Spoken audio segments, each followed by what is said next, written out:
Kemudian yang kedua, pengawasan pendaftaran, akuisisi, dan perizinan badan usaha yang menjadi emiten pasar modal.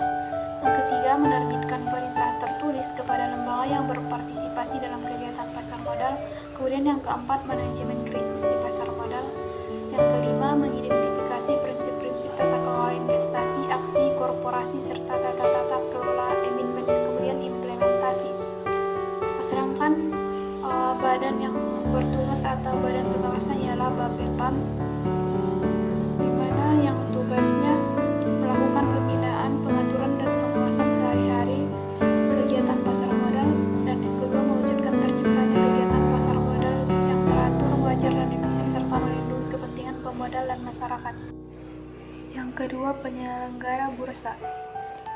Adapun lembaga yang berperan menjadi penyelenggara adalah Bursa Efek. Indonesia hanya memiliki satu bursa, yaitu Bursa Efek Indonesia. Tugas utama bursa adalah menyediakan fasilitas perdagangan agar proses transaksi dapat berjalan dengan adil, efisien, dan transparan. Kemudian yang ketiga, pelaku utama. Pelaku utama pasar modal ada 6 bagian. Yang pertama, manajemen adalah perusahaan swasta atau BUMN yang mencari modal dari bursa efek dengan cara menerbitkan efek. Yang kedua, investor adalah individu atau organisasi yang membelanjakan uangnya di pasar modal. Kemudian yang ketiga, penjamin emisi atau underwriter adalah perusahaan swasta atau BUMN yang menjadi penanggung jawab atas terjualnya efek emiten kepada investor. Kemudian yang keempat, pialang. Pialang adalah perusahaan swasta atau BUMN yang memiliki peran melakukan penjualan atau pembelian efek di pasar sekunder. Kemudian yang kelima, manajer investasi, yaitu perusahaan yang kegiatannya menyelenggarakan pengelolaan portofolio efek. Manajer investasi inilah yang bertugas menerbitkan sertifikat reksadana. Kemudian yang keenam, penasihat investasi, yaitu perusahaan atau perorangan yang kegiatannya memberikan nasihat, membuat analisis. Lembaga dan profesi penunjang pasar modal.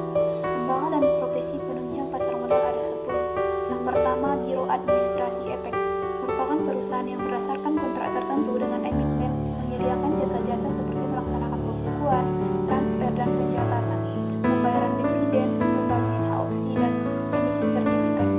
Yang kedua, Tempat Penitipan Harta, merupakan perusahaan yang memberikan jasa berupa penyelenggaraan penyimpanan harta yang dititipkan oleh pihak lain. Kemudian yang ketiga, Wali Amanat, merupakan perusahaan yang dipercaya untuk mewakili kepentingan seluruh investor, obligasi, atau sekuritas kredit. Kemudian yang keempat, Penanggung, merupakan perusahaan yang menanggung pembayaran kembali jumlah pokok dan bunga emisi obligasi. Kemudian yang kelima, Lembaga Clearing dan Penjaminan dan Pinjaman atau LKP, merupakan perusahaan yang memiliki tugas mencatat transaksi yang dilakukan oleh perusahaan pialang. Yang keenam, Lembaga Penyelesaian dan Penyimpanan atau LPP, merupakan perusahaan yang memiliki tanggung jawab menyelesaikan semua transaksi yang sudah dicatat oleh LKP. Kemudian yang ketujuh, Akuntan Publik, merupakan pihak yang mempunyai wewenang untuk melakukan pemeriksaan atas keuangan emiten guna memberikan pendapat atas laporan keuangan yang dipublikasikan oleh emiten. Yang kedelapan, Konsultan Hukum, merupakan pihak yang memberikan dan menandatangani pendapat hukum mengenai emisi efek yang dilakukan oleh emiten. Kemudian 9, Notaris, merupakan pihak yang punya wewenang untuk membuat akta autentik tentang perjanjian dan pernyataan yang dibuat oleh pelaku pasar modal, terutama emiten dalam rangka go public. Yang ke-10 ialah Penilai, merupakan pihak yang menerbitkan dan menandatangani laporan penilaian atas nilai aktiva yang dibuat berdasarkan pemeriksaan menurut keahlian dari penilai.